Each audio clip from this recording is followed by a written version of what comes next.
Have you ever felt compelled to defy authority for a cause you deeply believe in? In a world where two immovable forces collide, the will of the state versus the unshakable truth of the human heart, who truly wins? Discover the epic struggle of Antigone, a woman whose singular conviction ignited a tragedy that still burns brightly today, forcing us to confront our own moral lines in the sand. The saga begins with King Laius, who first violated the sacred laws of hospitality by raping a young man, and then foolishly tried to defy a prophecy of his own death by ordering the infanticide of his newborn son, Oedipus. Two grave sins that brought a curse upon his lineage. Oedipus survived, but only to live out a tragedy. After his death, the city of Thebes was plunged into chaos as his sons, Eteocles and Polynices, fought savagely for the throne. To restore order, their uncle Creon, the late queen's brother, assumed the regency. As a result, Oedipus's daughters, Antigone and Ismene, became his wards, and they secretly feared what was to come. The rivalry between the sons of Oedipus was so bitter that sharing power was impossible. They couldn't even agree to rule in alternating years. Eteocles, who lived with his uncle in Thebes, refused to cede the crown to his brother, driving Polynices from the city. In his exile, Polynices gathered a fighting force and persuaded 6 foreign princes to support his claim. Soon 7 armies came against Thebes, laying siege to the city's 7 gates and prepared to starve the people into submission. For Antigone and Ismene, the thought of their brothers taking up arms against each other was a torment. Antigone, betrothed to Creon's son, Haemon, had put off her marriage, believing no joy could flourish in such times. To tackle the enemy at the gates, a sortie was planned for dawn, a last desperate measure by Duke Creon and his council. Count Haemon would lead the city's defenses, while Eteocles would lead the attack. It was a grim battle, marked by heroic deeds and terrible losses on both sides. Yet at the climax of the struggle, the 2 brothers, Eteocles and Polynices, met in single combat and fell, each on the other's sword. That sad final duel decided the day, and the attacking forces withdrew quietly under the cover of night, leaving their dead on the battlefield. This battle, the War of the 7 against Thebes, was one of the greatest events of the Age of Heroes in Greek mythology, and its outcome would be determined not by military strategy, but fate itself. When the news of deliverance reached those inside the city walls, there was great rejoicing. Duke Creon, now proclaimed king, declared a public triumph. For his gallant nephew Eteocles, who had died defending the city, he proclaimed a public funeral with full honors, but not so for his brother. According to Creon's solemn edict, the body of Polynices was to be left on the battlefield, a prey for wild dogs and waiting vultures. The decree held a dire warning. Anyone who attempted to defy it would be publicly stoned to death. Word of the edict spread quickly within the citadel. Antigone went to her sister. "Have you heard the news?" she asked, her voice tight with grief. "Do you know the outrage that is to be committed against our dear brother?" Ismene, pale with shock, answered, "During the night the enemy has fled, that much I know. But nothing more have I heard, either for grief or joy, since the news that our brothers destroyed each other. What more is there? Some dark shadow seems to lie upon you." "Yes, there is something more," Antigone replied. "Honor for Eteocles, dishonor for Polynices." She told Ismene all she knew, then faced her with a challenge. "Ismene, come with me and give Polynices the ceremonial burial that is his due." Ismene gasped with horror. "We cannot do that. Our uncle has forbidden it." "But we must," Antigone declared, her passion rising. "Our religion demands it. His spirit will be lost, wandering forever, and will not find peace. Come, let us give him the proper rites." But Ismene drew back, weeping. "Oh, Antigone, this is a reckless plan. We are alone now. Our father is dead, and our 2 brothers. To do this would make our deaths more shameful than theirs. I wish with all my heart that Polynices had a proper burial, but to act against our uncle's decree, I cannot. I am too weak. Remember, we are but women not made to fight against the authority of men. Renounce this mad duty." Antigone's face hardened. "If that is how you feel, I will no longer urge you." I would not accept your help now, even if you offered it, for it is clear that the laws of the gods mean nothing to you." With these bitter words, Antigone turned and left her sister. As soon as darkness fell, Antigone threw a cloak over her shoulders and slipped out of the city through a side gate. A thick mist had settled upon the battlefield. Undaunted, the princess hurried past the scenes of fighting and the bodies of the fallen, seeking her brother's corpse. Suddenly, through the gloom, she saw a glint of gold, the armor of a prince. A shudder of fear ran through her. Till then, her boldness had carried her forward. But now, faced with the dim shape of a body, she was afraid. Could she defy the duke's edict? How could she face the anger of her uncle? What would he do to her? She almost turned back, longing for the safety of her bed. But then she recalled the sacred laws of burial. Her brother's needs strengthened her resolve, and she went on. In the distance, she heard a noise. It wasn't the wind. As it drew nearer, she made out the sound of human footsteps. Not far away, someone was on guard. There was no time to lose. Her desperate courage returned in a flash, and she darted forward.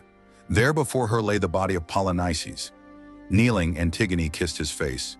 With her fingers, she loosened the soil from the trampled ground and sprinkled handfuls of earth over the body. It was no complete burial, but it was enough.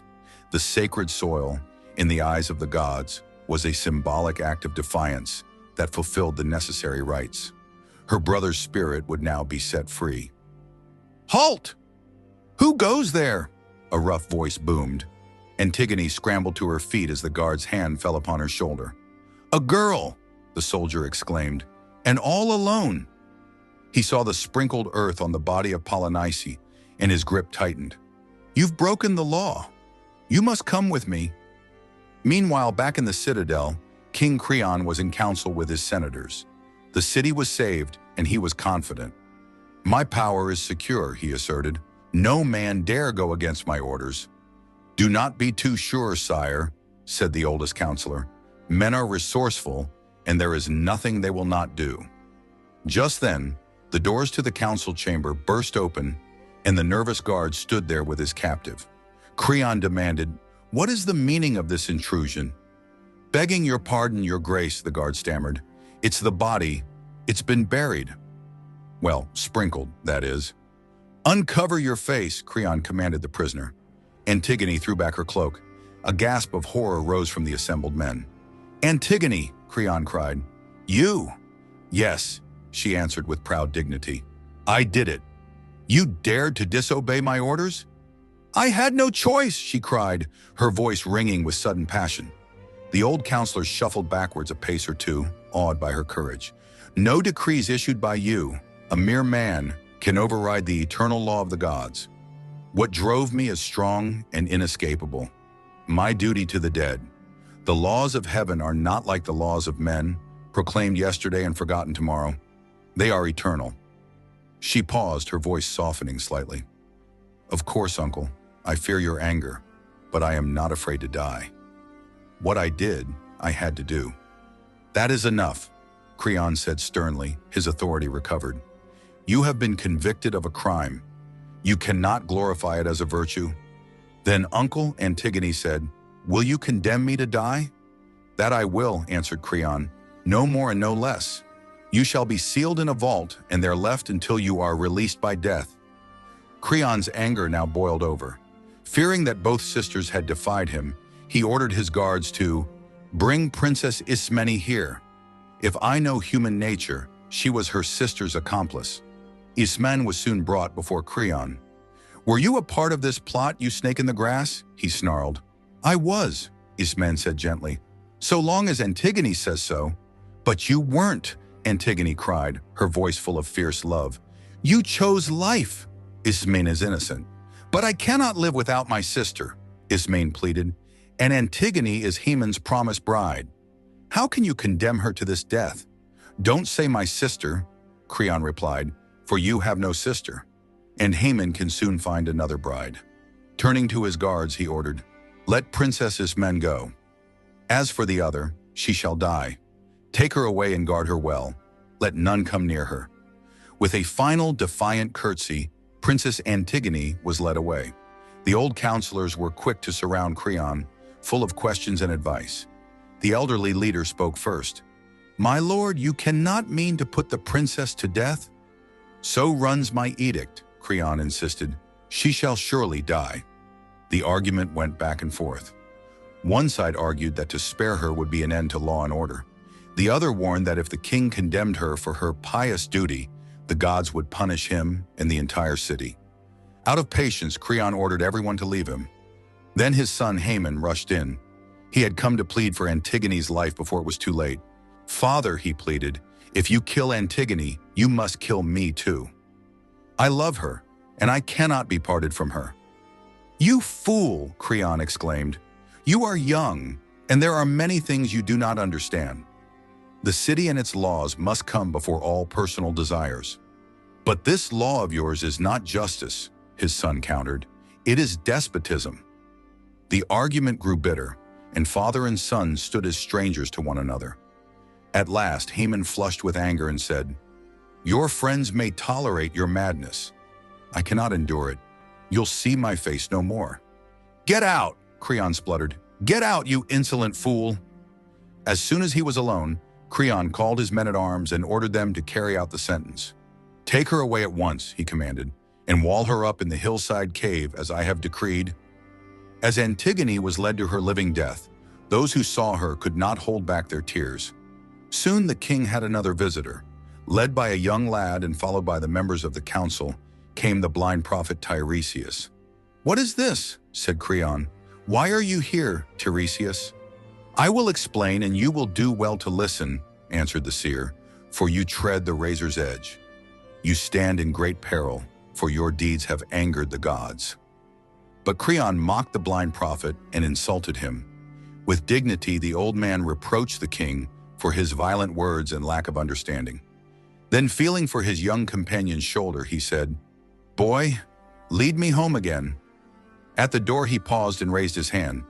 "I tell you this, King Creon, you have done two wrongs. You have put a living woman in a tomb and kept a dead man from his grave. I tell you this, you will not live many hours before you give one of your own children to make amends for murder. The fates and the avengers of the gods will not spare you." When Tiresias had gone, the members of the council urgently approached Creon. The leader said, "My lord, the blind seer has left us with a threat of doom. There is not one prophecy that he has made against Thebes in the past which has not been fulfilled. This is no time for wrong decisions." "I know it," said Creon. "To yield is very hard, but I am terrified. What shall I do? Advise me. I will listen." "Release Princess Antigone without delay," the oldest counselor answered, "and lay the unburied body of her brother properly in its tomb. Act at once, for the destroying hand of heaven is quick to punish human error." After a moment's thought, Creon said, "I give way."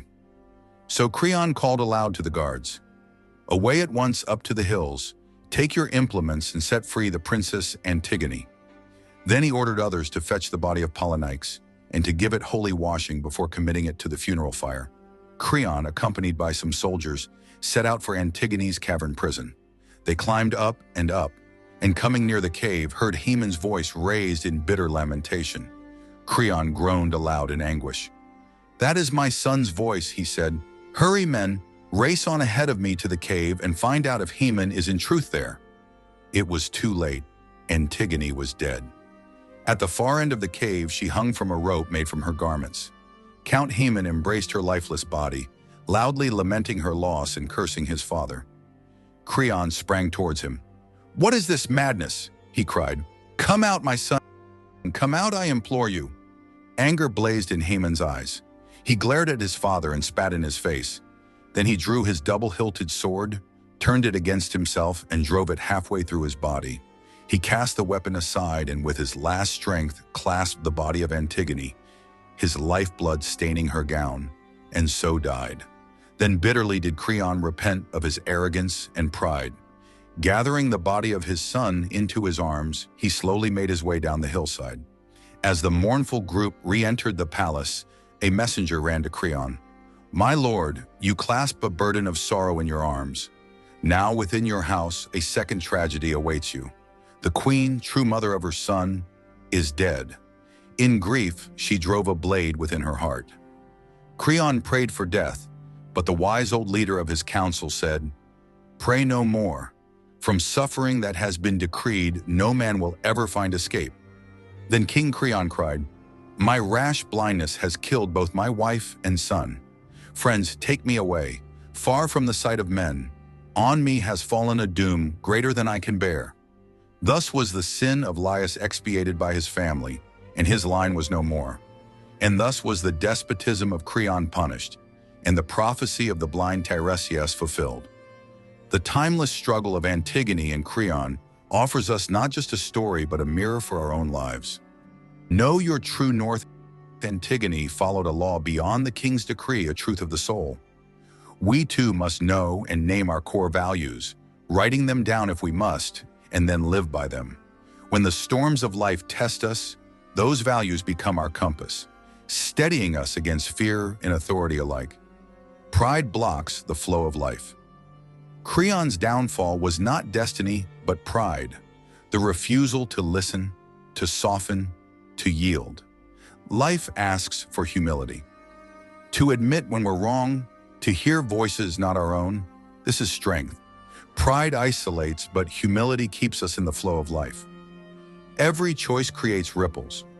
Creon's decisions destroyed his own house.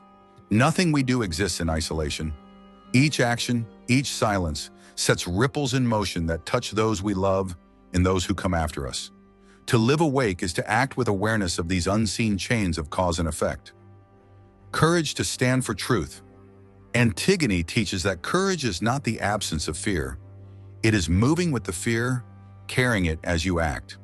To rise for justice, even at great cost, is to honor the deeper law written within us. Integrity means standing for what is right when silence would be easier, and letting fear walk beside you without letting it lead. Healing the wounds of the past. The tragedy carries the echo of unhealed patterns: pride, denial of truth, stubbornness, silence, even shame passed down like shadows. What remains unspoken, unfaced, or unhealed repeats itself across generations, tightening the knot with each retelling. To bring awareness to these inherited wounds is to break the cycle. In naming them, in meeting them with compassion, we loosen their hold. Healing the past is not only for ourselves, but for all who came before and all who will follow. Thanks for watching.